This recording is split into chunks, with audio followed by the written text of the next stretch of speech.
We got another one here in the comments section. It's a little out of the little league youth sports part.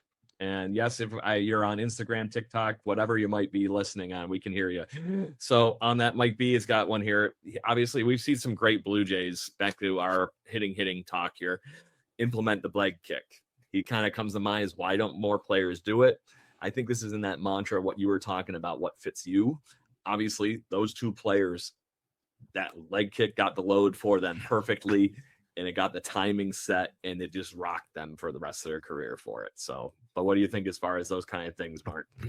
Yeah. So when you talk about Bautista, when you talk about Donaldson and guys who did incorporate a big leg kick, that was so when they started their career, actually, like they weren't big leg kick guys. When they first came up and they were making their way through the minor league system and everything, they weren't big leg kick guys. And that kind of ties into experimenting, messing around with specific things and making adjustments, right? Where for Bautista and for Donaldson, like for those two, incorporating a leg kick immediately just was like a light bulb moment for them where they were like, okay, this really helps me like get on time. This really helps my body feel like get in the position that needs to be in to get my best swing off the most consistently.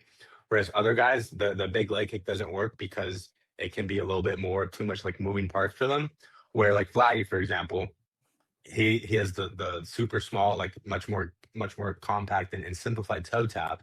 And for him, that's something that works really well for him. And that's the really fascinating thing where there's so many different ways that you can accomplish one thing, and that's scoring up a baseball. Where I know there's some guys, like if you take Bichette, for example, big leg kick guy, when he gets to two strikes, though, he just does a small little heel lift and then he just hands for the ball. And pretty sure like the last couple of years, he's been top five in MLB in like doubles and hits. And that just goes to show like there's more than one way of doing it. And he does it. Some swings he'll take his big leg kick and he'll hit a ball 450 feet. Some swings he'll have his two strike approach with a little leg lift and hit a ball 450 feet.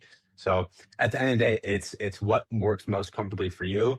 What from a swing mechanic setting is sets your mechanics in the best spot possible, and what is just the most comfortable for you in terms of building consistency and having like those high contact rates. Awesome.